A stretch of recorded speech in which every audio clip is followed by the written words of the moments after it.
There are stories that drift like whispers through the leaves of the hidden leaf village, tales carried on the wind that rustles the branches of ancient trees.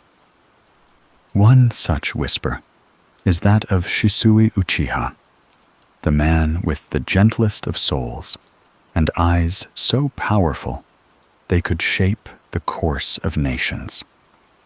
But like many of the brightest flames in Konoha's long history, Shisui's light flickered out too soon, leaving behind only a sense of quiet sorrow, of what could have been.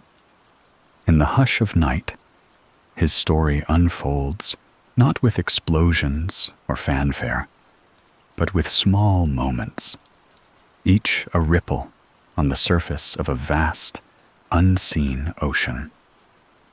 Shisui Uchiha was born during a time of tension, when the embers of the Third Great Ninja War had barely cooled, and the shinobi world remained on edge. Even within the hidden leaf, peace was fragile. The Uchiha clan, proud and powerful, stood apart from the village they had helped build, their eyes always watching, always questioning. Shisui grew up within that legacy, a prodigy marked by the Sharingan's power and the expectations that came with it. But from an early age, it was clear that Shisui was different. While others in the clan looked outward with suspicion, Shisui often looked inward. He asked questions that few dared to voice. What is true loyalty? Is power meant to protect or control? Why do hatred and fear so often follow those born with the Uchiha name? Even as a child, his eyes held depth, not just in vision, but in thought. He would sit quietly beneath trees after training, listening to the wind, lost in thought for hours. His best friend, Itachi Uchiha, younger by a few years, would sometimes join him, sitting in companionable silence as they stared out at the village below. Shisui's talent with the Sharingan bloomed early, as if responding to his sense of clarity and emotional depth. His genjutsu was said to be so precise and subtle that those trapped within it didn't realize they had been manipulated until long after. But unlike others who flaunted their abilities, Shisui carried his gifts lightly. He was not interested in showing power, only in understanding it. His superiors noticed. He climbed the ranks swiftly, often sent on critical missions that demanded not just strength, but judgment. Among the ANBU, he was revered not for brutality, but for restraint. But even as he grew stronger, he saw the cracks deepening within Konoha. The Uchiha clan, increasingly resentful of their marginalization, whispered of rebellion. Meetings in secret, discontent brewing beneath the surface. Shisui heard these murmurs not as a warrior ready to crush them, nor as a conspirator eager to join them, but as a son of both Konoha and the Uchiha, heart pulled in two directions. He believed there had to be another way, one that didn't end in bloodshed. It was during these years that his bond with Itachi deepened. They trained together, shared ideas, dreams, and fears. Shisui saw in Itachi the same yearning for peace, the same quiet intelligence, but also a heavy sadness. The world they had inherited was broken, but maybe, just maybe, they could mend it. And so they talked, not about strategy or jutsu, but about ideals, about a world where children didn't have to fight, where clans didn't have to choose between survival and loyalty, where peace wasn't just the absence of war, but the presence of trust. Among Shisui's many gifts, none was more unique or more dangerous than Kotoa Matsukami. It was a technique unlike any other, a genjutsu of such sophistication that it could rewrite a person's will without them ever knowing. No illusions, no obvious tampering, just a gentle redirection of intent, like shifting the wind's course ever so slightly. To most, it was a terrifying prospect, but to Shisui, it was a chance, a way to avoid conflict, a way to make peace possible without blood. When the whispers of rebellion grew louder, Shisui considered using Kotoa Matsukami not as a weapon, but as a bomb.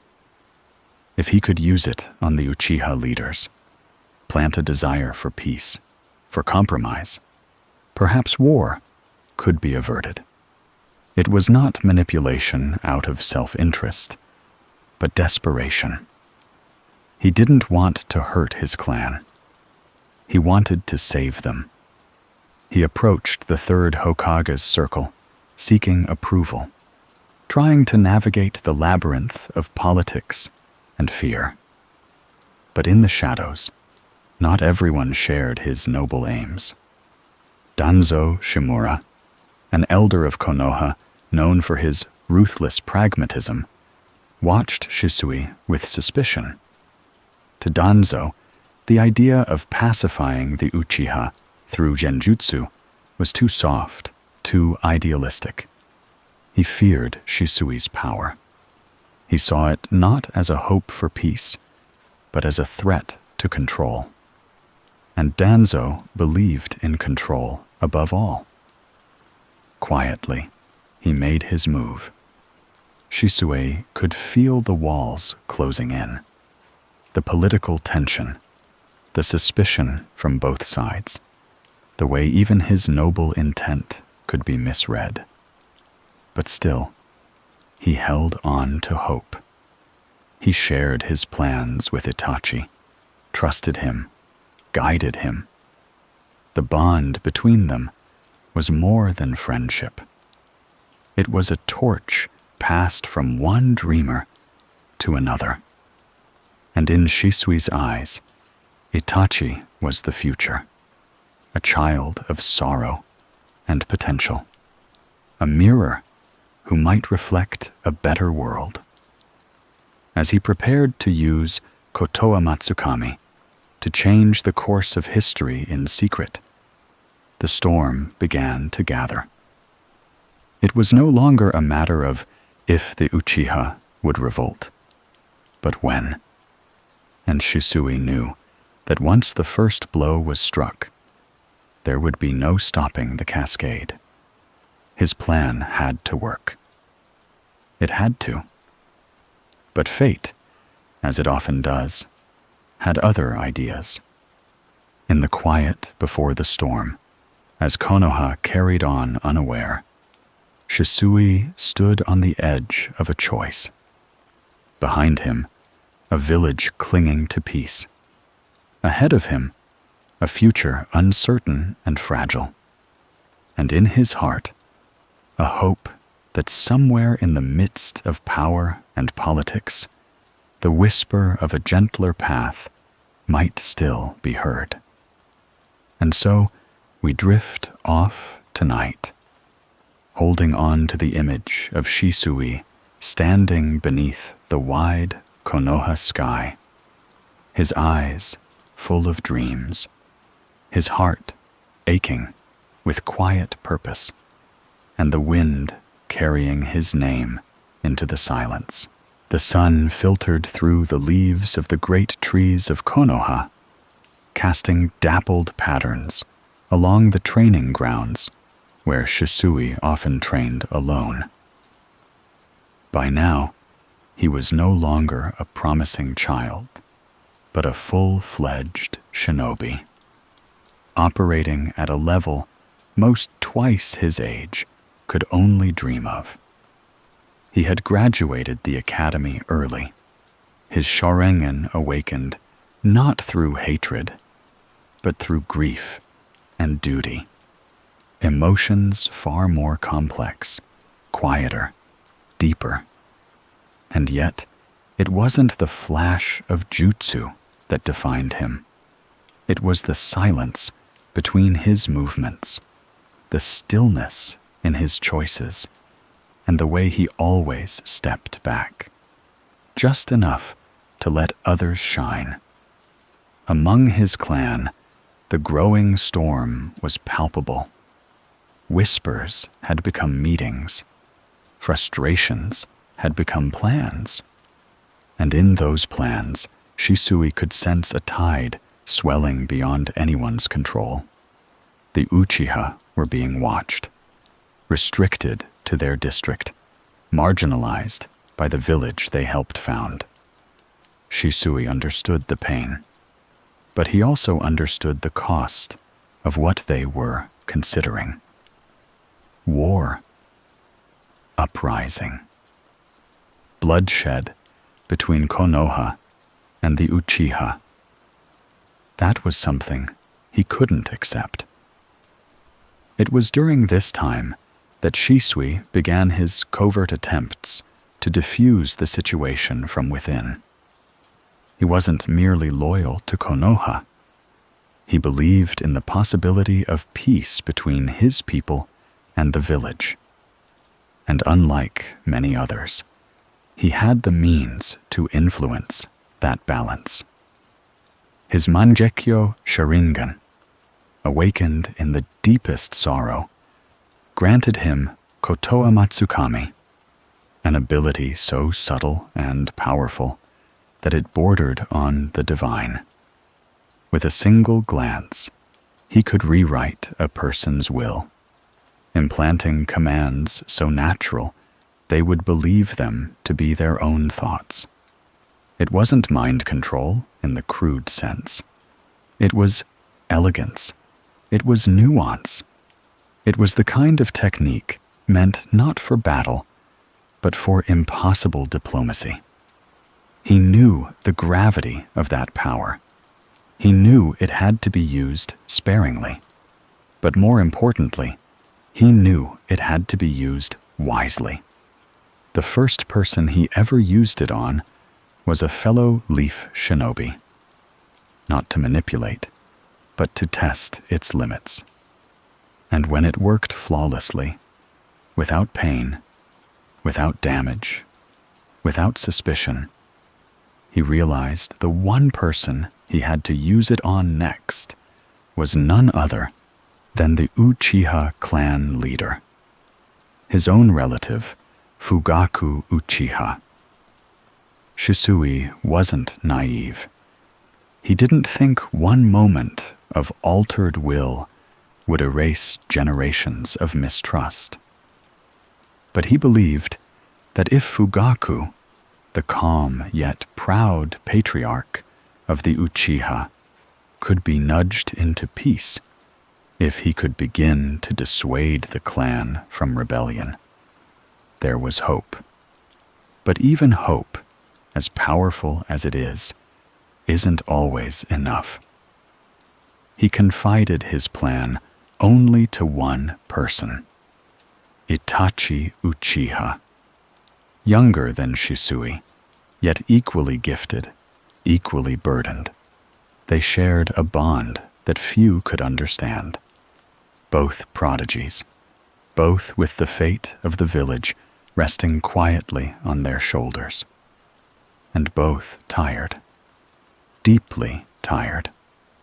Itachi's eyes carried a wisdom beyond his years, and when Shisui told him of the power he wielded and how he planned to use it, Itachi didn't protest. He simply asked if Shisui was sure. and Shisui was. But even then, the seeds of doubt had already been planted in others. Danzo Shimura, one of the village's shadow leaders, was among the few who had learned of Shisui's unique power. Danzo, who viewed peace as a byproduct of control, not understanding. Danzo, who believed that trust was a luxury Konoha couldn't afford. To him, Shisui's ability wasn't a diplomatic miracle. It was a weapon, and weapons couldn't be left in the hands of idealists. Shisui never saw the ambush coming. It was swift, calculated. A confrontation beneath the red sky of evening, near the cliffs outside the village. Danzo demanded that Shisui relinquish one of his eyes. Not requested, demanded. Shisui refused. And in the moment that followed, a brutal jutsu, paralysis, held him still. Danzo ripped the eye from his socket, and with it, a piece of Shisui's hope.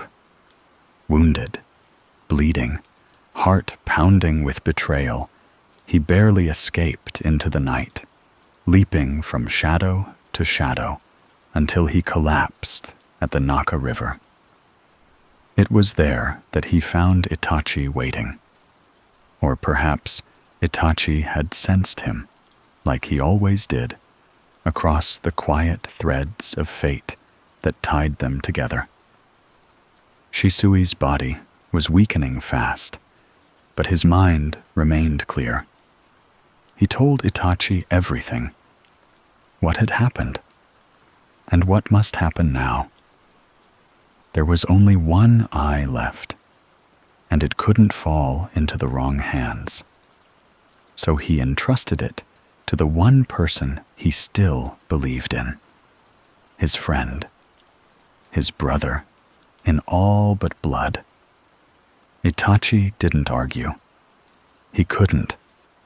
The silence between them said enough. They both knew what Shisui was about to do. Shisui stood at the edge of the Naka River, his body swaying gently in the wind, his remaining eye shining faintly in the dim light. He looked out at the water, and in that moment, he thought not of the battles he'd fought, or the clan he'd tried to save, or the betrayal he'd suffered. He thought of the dreams he'd once had, of peace, of laughter, of a village where no child would be raised as a weapon. And then he let go. His body fell into the river, vanishing beneath the current like a whisper fading into the wind. Itachi stood alone at the bank, the last person to see Shisui alive.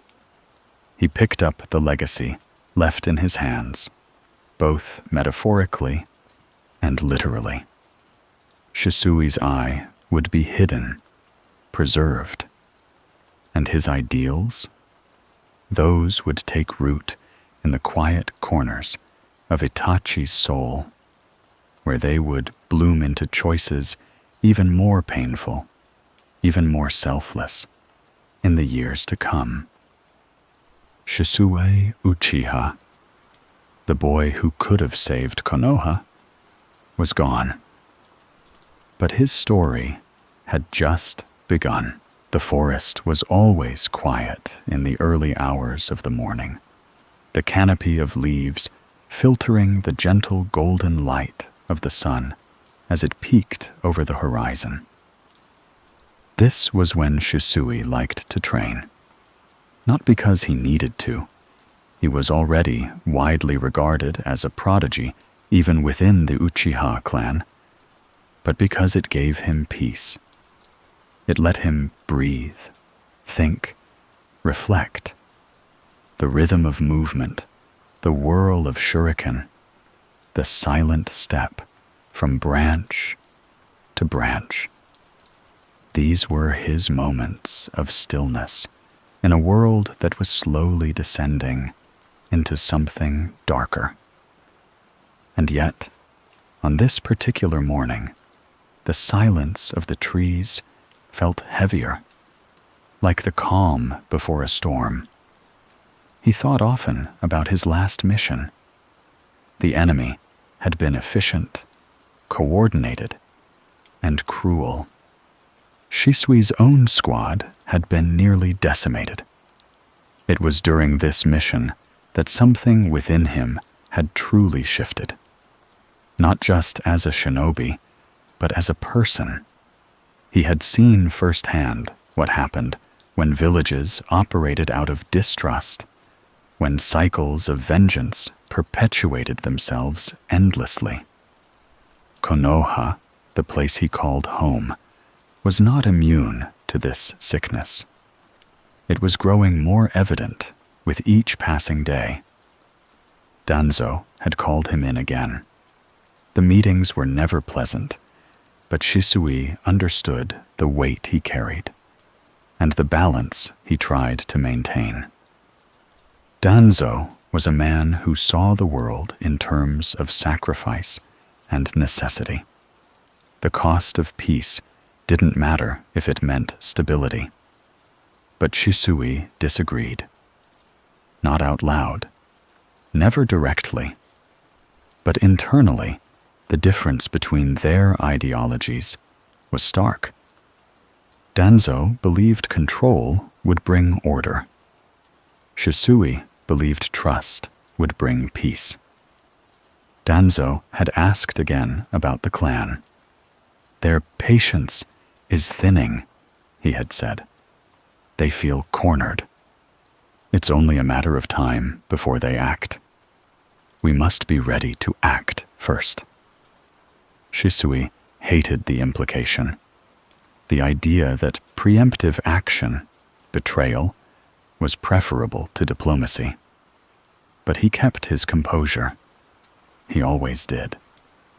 After that meeting, Shisui found himself walking through the Uchiha district longer than usual.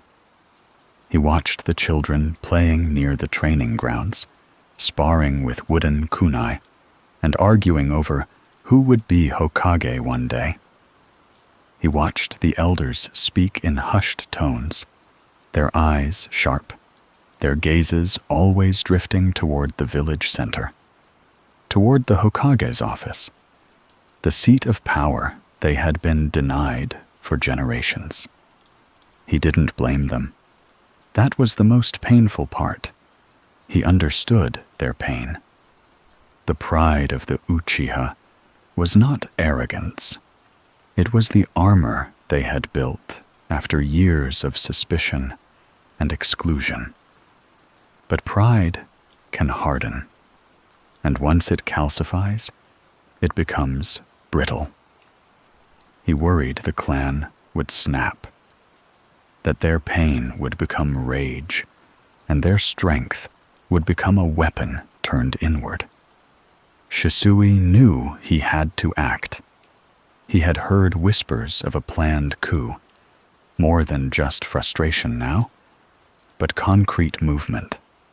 Plans, maps, meetings behind closed doors. It was no longer just discontent. It was becoming reality. And with that, a weight settled on Shisui's shoulders, unlike anything he had ever carried before.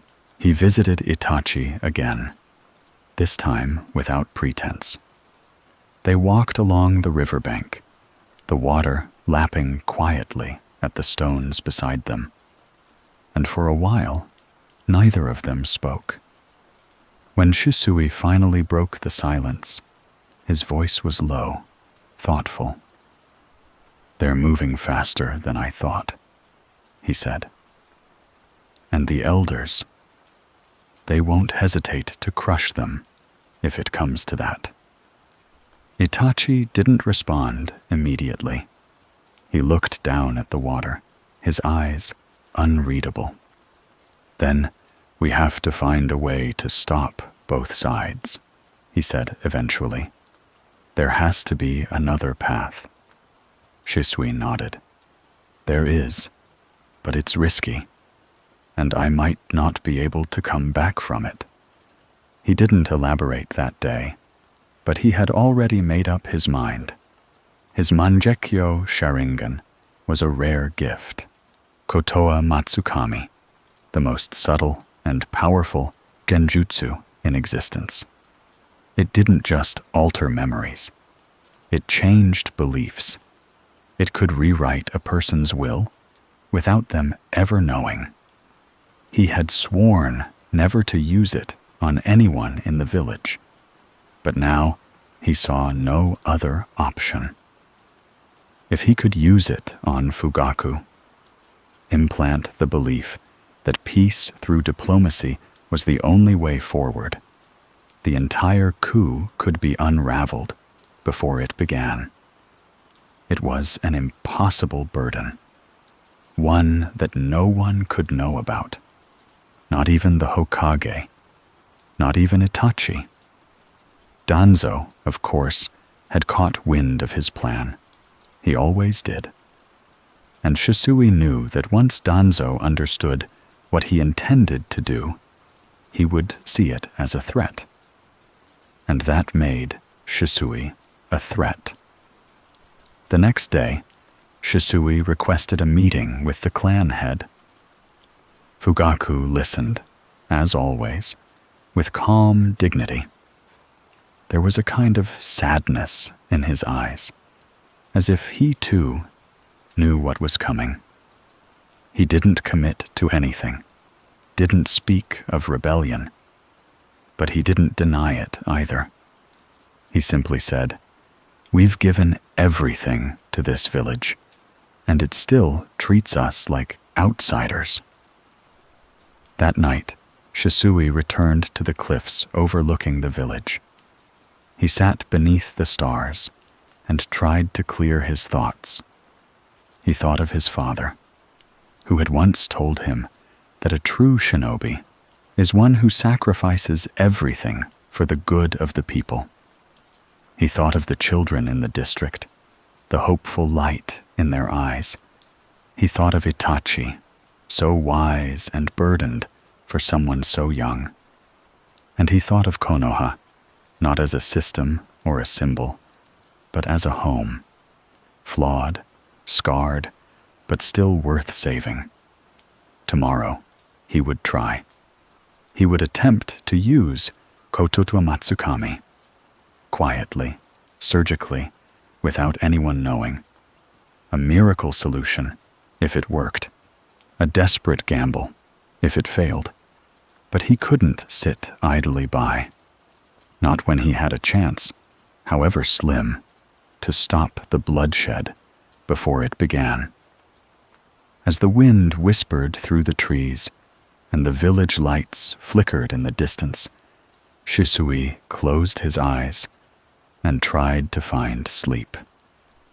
Even for someone as gifted as him, rest rarely came easy anymore, and so the world continued to turn, each day carrying more shadows than the last. And Shisui, the one who had once danced through the forest with laughter in his lungs, found himself moving like a ghost through a village he had sworn to protect. His Sharingan saw more than most, not just in battle, but in people. And what he saw now was the unraveling of everything he loved. The tension between the Uchiha and the village was no longer hidden beneath smiles or policies. It was out in the open, pulsing like a storm waiting to break. He had tried words. He had tried diplomacy, patience, and persistence. But there came a moment when even the most eloquent heart must choose a path that words cannot reach. That moment came quietly, in the soft flicker of candlelight, as Shisui sat alone with the full weight of the Uchiha legacy and the entire village on his shoulders. It was then he made the decision that would etch his name into Konoha's quiet tragedy. The moment he chose the forbidden, the dangerous, the last resort. Kotoa Matsukami. Few knew what Shisui's Mangekyō Sharingan could truly do. It wasn't just illusion, it was reality rewritten. Kotoa Matsukami allowed him to manipulate a person's will so perfectly, so subtly, that they believed the idea was their own. It was the eye of peace, but peace achieved through silent control. It was beautiful and terrifying, and it was his burden to carry alone. He had hoped he would never need to use it, but hope had begun to feel like a distant dream. His target was clear: Fugaku Uchiha, the clan head, and the center of the growing rebellion. If Shisui could use Kotoa Matsukami on him, implanting the unshakable desire for peace, he could end the coup before it began. No bloodshed, no war, just a ripple in the mind, and a future saved. He planned it carefully, not out of fear, but reverence. He loved his clan. He loved his village. And more than anything, he wished they could love each other again. But eyes like his did not remain unnoticed. Someone else was watching from the dark. Someone who had long ago disappeared into the folds of shadow and vengeance. Danzo Shimura. To Danzo, peace was a thing to be bought with sacrifice, to be carved out of necessity, not compassion. He saw Shisui's eyes not as a gift, but a weapon. And he wanted that weapon. Danzo knew of Shisui's plan. Somehow, perhaps through informants or the quiet mechanisms of Root, he uncovered what the young Uchiha was about to do. He approached Shisui in the forest, beneath the whispering canopy of leaves, with a tone that was calm and cold. He spoke not as a comrade, but as someone offering a grim transaction. Danzo told Shisui that such power was too great for any one man, that the village must come before ideals, before even lives. And then, without a flicker of hesitation, Danzo struck. He moved like a shadow born from the roots of the earth, swift and ruthless. Shisui barely had time to react, and before he could unleash the full force of his power, Danzo tore the Sharingan from his right eye. Pain, not just physical, but spiritual, shot through him. He stumbled back, gasping, blood running down his face like red tears.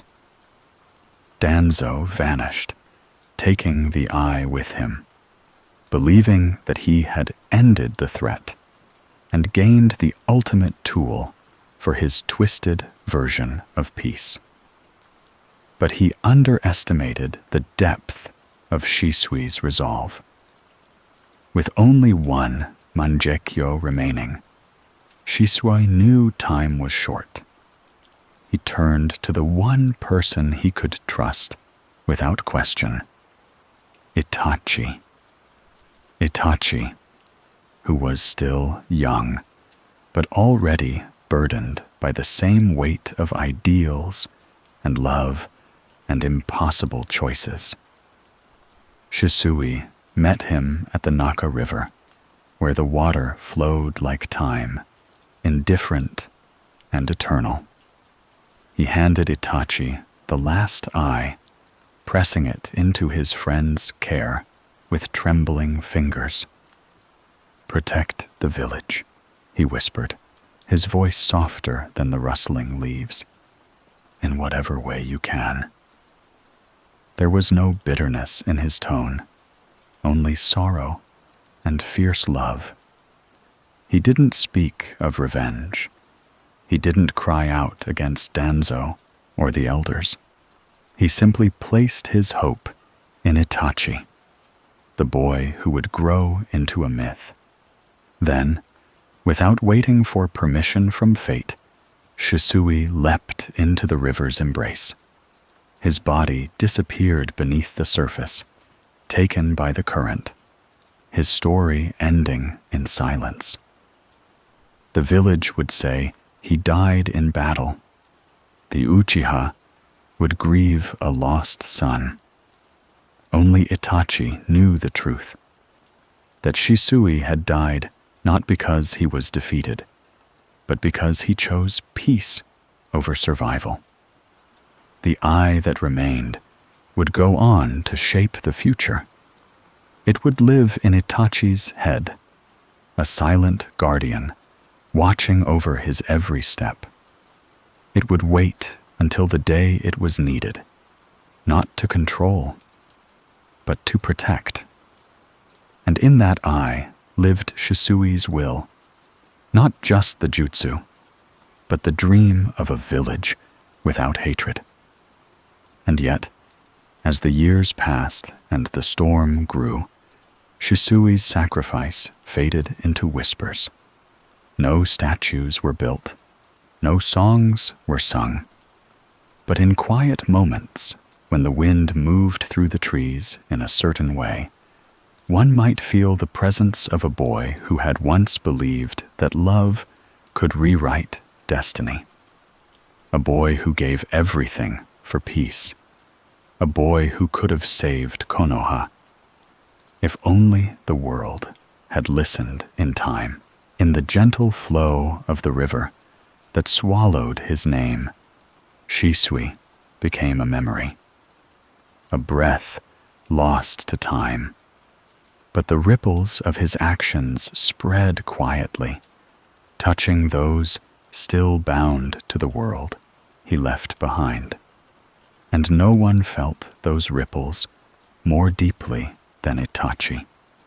The weight of the remaining eye nestled behind his own, a constant reminder of the final moment they shared.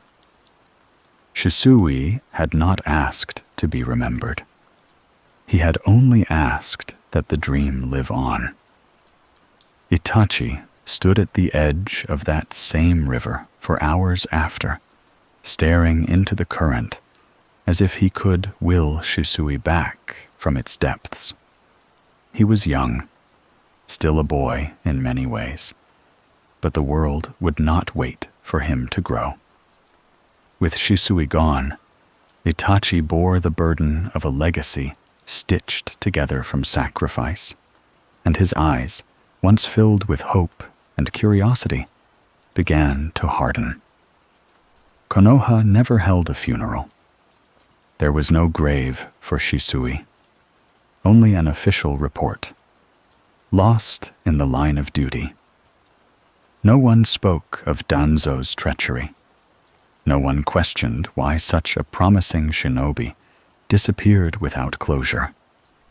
The silence was strategic, and in that silence, something sacred was lost. The Uchiha clan, meanwhile, moved forward with grim purpose. The whispers of rebellion grew louder. Shisui's absence was noticed, of course. He had been one of their brightest lights, and his vanishing only deepened their mistrust of the village. Some believed he had been silenced by the elders. Others believed he had abandoned them. Few knew he had died trying to save them. Itachi carried that truth, like a blade pressed to his chest.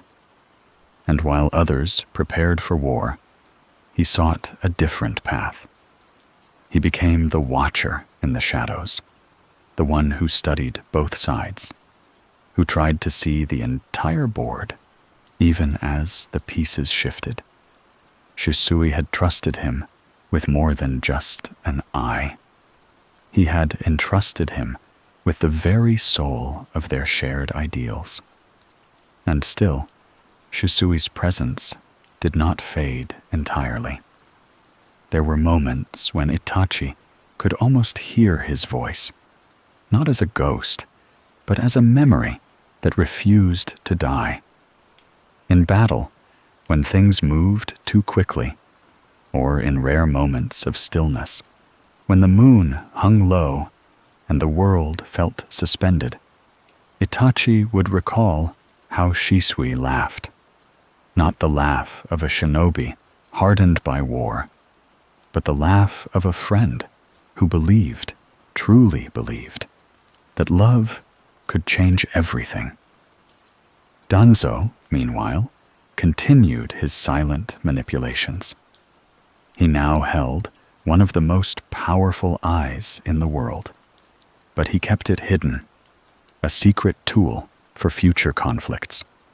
He believed that only through control, ruthless, surgical control, could the village survive. In Danzo's world, people like Shisui were naive, dreamers, too gentle for the weight of leadership. But Danzo never understood that Shisui's strength wasn't in his power. It was in his restraint, his refusal to become what others expected of him. The world would not remember that. The world would only know Shisui through the fragments left behind. Whispers in root corridors, hushed conversations in Uchiha homes, the occasional wistful mention by Kakashi or Guy, who remembered the prodigy with fondness. But no one really knew the full truth, except Itachi. And so, Itachi watched as his clan moved closer to the brink, while the village elders closed ranks, each side convinced of its righteousness. He watched and remembered the pain in Shisui's eyes when he spoke of peace. He remembered the moment the eye was pressed into his palm. The warmth of Shisui's final words still burned into his memory. And slowly, the path before Itachi became clear, not because he wanted it, but because it was the only path left. He would walk it alone, just like Shisui did. Years passed, and the night came when the Uchiha compound fell silent, the night of the massacre. Itachi moved through the shadows with deadly precision, sparing only one, his younger brother, Sasuke. The village would speak of the Uchiha in hushed tones afterward, of betrayal, of ambition. But again, the truth was swallowed. What few knew was that the massacre was not born of hate. It was born of love, twisted by impossible choices. A love that had no room in a world bent on cycles of mistrust and fear. And though Itachi's name would be smeared with blood, though the world would call him traitor, he knew Shisui would have understood. He did what he did, so there would be no war. So the children of Konoha would not bleed for their father's grudges, just as Shisui had tried. And somewhere, deep within his mind, Kotoa Matsukami waited. Shisui's final gift.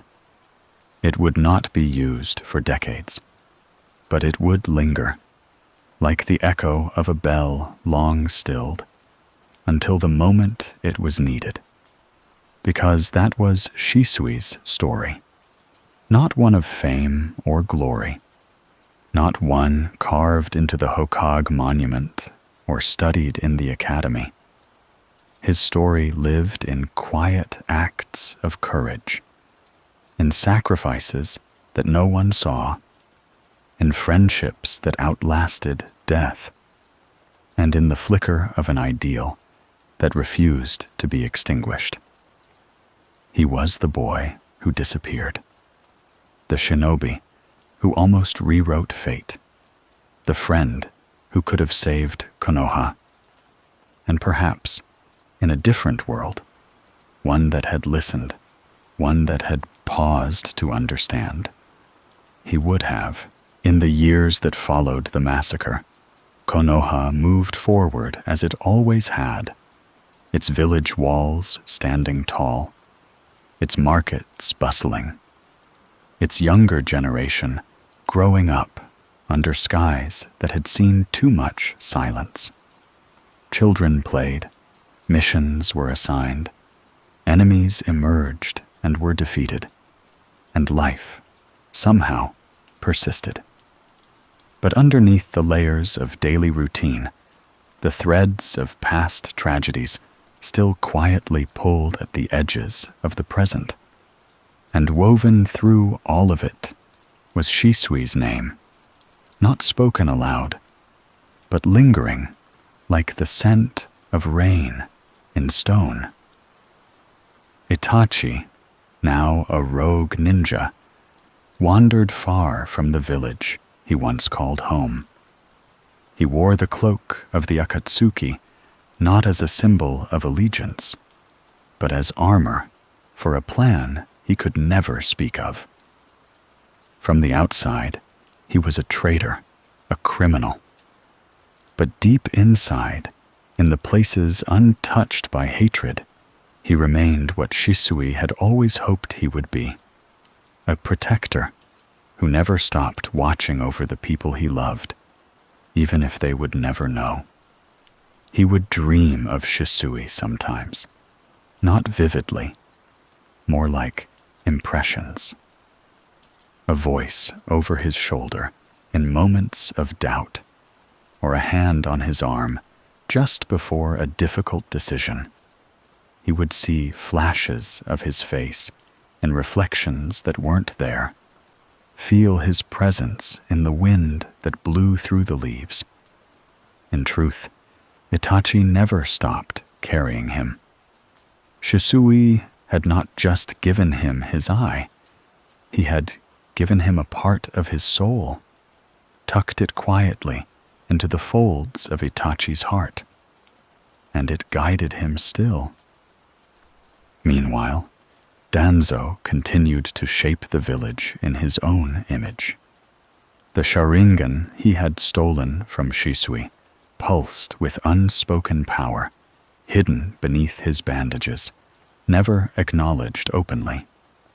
He would tell himself that he had done what was necessary, that Shisui's death was an unfortunate but strategic sacrifice, that peace required control, that the dreams of idealists had no place in the theater of war. But in the cold of night, when his thoughts slowed and the mask of leadership slipped, even Danzo could not escape the hollow echo that followed him, a silence that accused, a silence shaped like the boy who once tried to talk to him like a human being. Still, the world spun forward, and as the next generation of shinobi began to bloom, a boy named Naruto Uzumaki stepped into the light. He was loud, reckless, determined, and unyieldingly kind. He had no family. He had every reason to hate the village that scorned him. And yet, he chose to believe in it, to fight for it, to forgive it. And as Itachi watched him from the shadows, he wondered what Shisui would have thought of this boy. He imagined Shisui smiling, imagined him watching Naruto train, stumble, fall, and rise again with fire in his eyes. He imagined him admiring Naruto's refusal to give in to bitterness, his endless trust in people, his defiant belief that love could change the world. In many ways, Naruto was the embodiment of everything Shisui had once tried to protect. Not through genjutsu, not through power, but through the unshakable will of a heart that refused to be broken. Sasuke, too, carried pieces of Shisui's legacy, though he never knew it. After all, he was the last surviving Uchiha in the village, the child spared by Itachi, a boy twisted by grief, driven by vengeance, but not yet beyond redemption. He did not remember Shisui, had only known him in passing, but the kindness that lived in Itachi's decisions, the quiet love behind the pain, traced its roots back to a conversation beside a river, and a gift given without condition. And then came the war. The world plunged into chaos as ancient powers awakened, and old ghosts returned to haunt the living. Kabuto brought forth Edo Tensei, resurrecting warriors of the past to serve as unwilling soldiers. And among the faces returned from death was Shisui Uchiha. But something was wrong. His body had been found, or rather reconstructed, from fragments. The real eye that Danzo had stolen was gone, and the other, the one given to Itachi, was still sealed away within a crow. What emerged was not truly Shisui, not in the way others returned with their souls intact. He had resisted the summoning, resisted the pull of reanimation with every fiber of his being. His will was strong, so strong, in fact, that the attempt failed, leaving Kabuto with only disappointment and questions. It was as if the world itself would not let Shisui be used. And so, he remained undisturbed, untouched in the afterlife, still drifting like mist above the river of time. Not summoned, not shackled, not remembered in the way statues remember, but felt. And then, in the most unexpected moment of all, the eye awakened.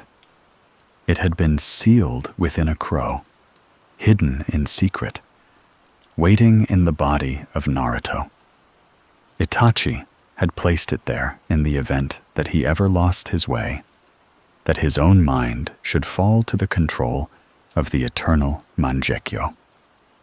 And when the moment came, and Edo Itachi was revived against his will, the crow emerged.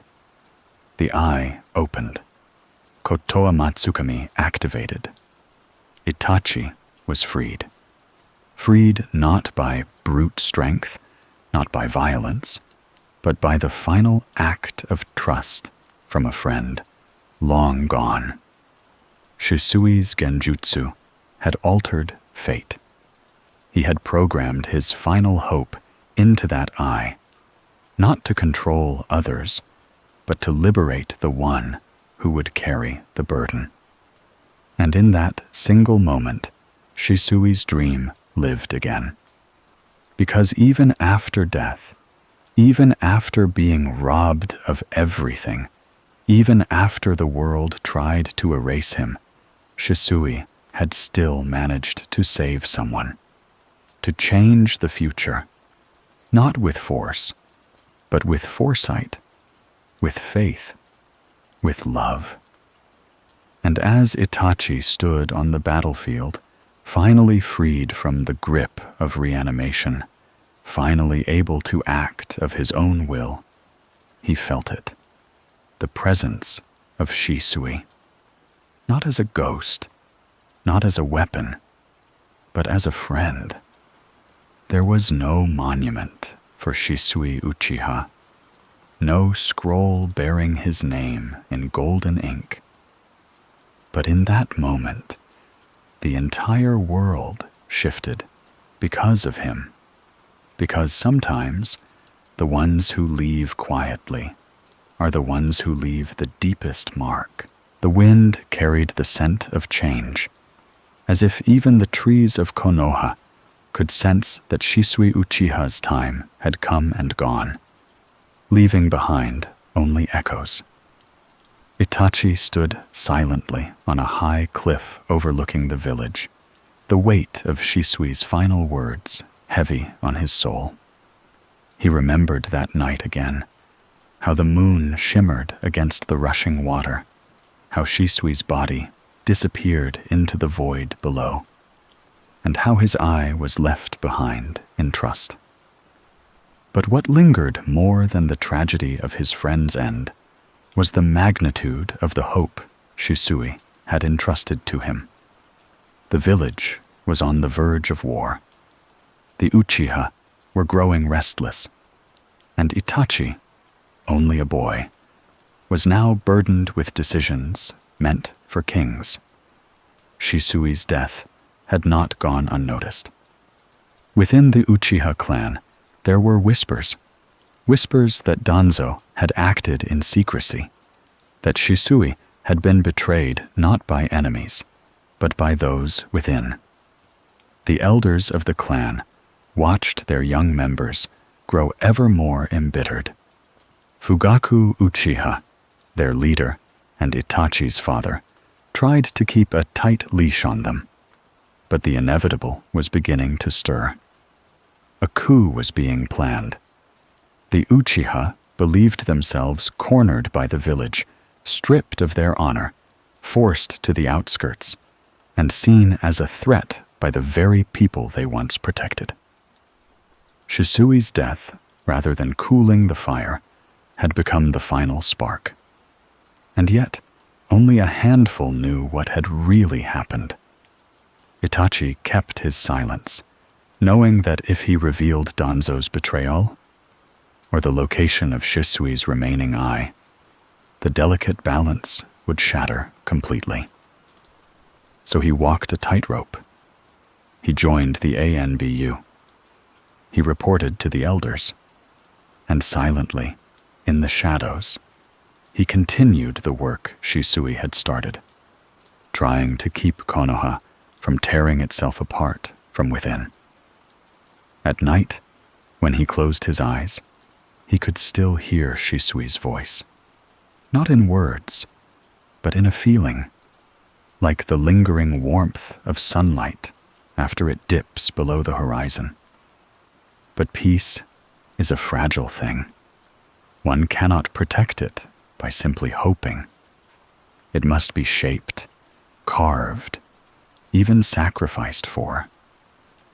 As tensions rose, Itachi came to see what Shisui must have seen, that the conflict between clan and village had become a tangle of pride, history, and fear. The elders feared the Sharingan. The Uchiha resented their treatment. Both sides were entrenched. And in the middle stood Itachi, with Shisui's eye hidden beneath the surface, its power unused, its weight immeasurable. He could feel the eye pulse sometimes when danger approached, like it too longed to be of service once more. And then came the night when all of Shisui's sacrifices, all of Itachi's anguish, coalesced into a moment that would define history. The Uchiha coup was no longer a theory. It was coming. The elders demanded a solution. Danzo whispered suggestions of brutal precision. And Itachi, with a heart cracked in two, made a decision that mirrored Shisui's. He would bear the pain so others wouldn't have to. He would stain his hands to keep the village clean. He would sacrifice everything, even the love of his brother, to protect Konoha. And perhaps, in some distant way, fulfill Shisui's final dream. But what if Shisui had lived? That question haunts the spaces between history's pages. Had Danzo not intervened? Had Shisui kept both of his eyes? Could he have stopped the coup without a single drop of blood? Could he have used Koto Amatsukami to reshape the will of the Uchiha and the elders alike? Could Konoha have avoided the loss of an entire clan? Could Itachi have lived not as a pariah, but as a son, a brother, a hero?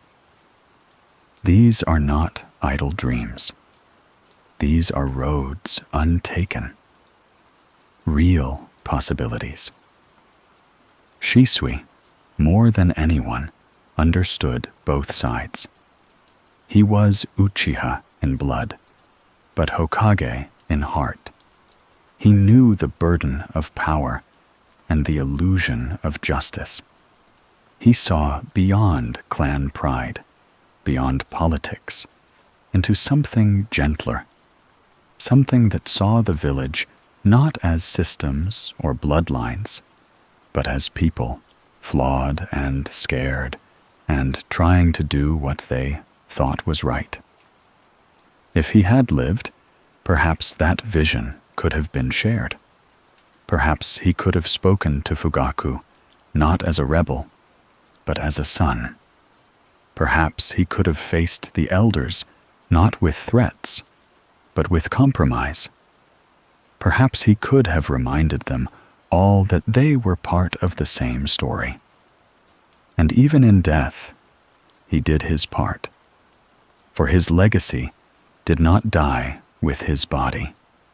It lived on in Itachi, who bore the unbearable so that Sasuke could live a life untouched by hate.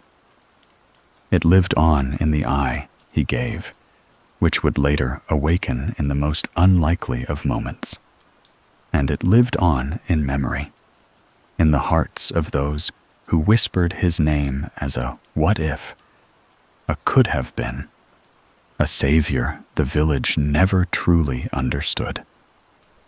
Years later, long after the war had ended and the village had rebuilt itself, Naruto, now Hokage, stood in front of the memorial stone.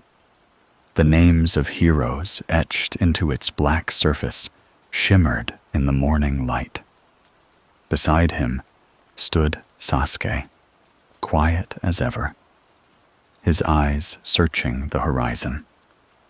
Neither spoke for a while. And then Naruto, with a voice softer than usual, mentioned Shisui. "He was like you, wasn't he?" he said. "He wanted to protect everyone, even if it meant losing himself." Sasuke nodded slowly. "He was the one who gave Itachi the strength to do what he did," he said. "Sometimes I wonder, if Shisui had lived, what kind of village we'd be standing in now." There was no answer, just wind, just leaves rustling through the trees of Konoha, as if the spirit of Shisui Uchiha still wandered among them, unseen, but never forgotten. In the end, he didn't save the village the way he hoped, but perhaps, just perhaps, he lit the flame that would one day make saving it possible. And as you close your eyes now, drifting off into stillness, let that thought settle around you like a blanket. The idea that even in the quietest acts, even in unseen moments of sacrifice, there is power. That one gentle soul standing against the tide can plant the seeds of peace. That even if the world forgets their name, the ripples they created will one day become waves. Shisui Uchiha may have vanished beneath the surface, but his dream still floats above, carried gently by the wind.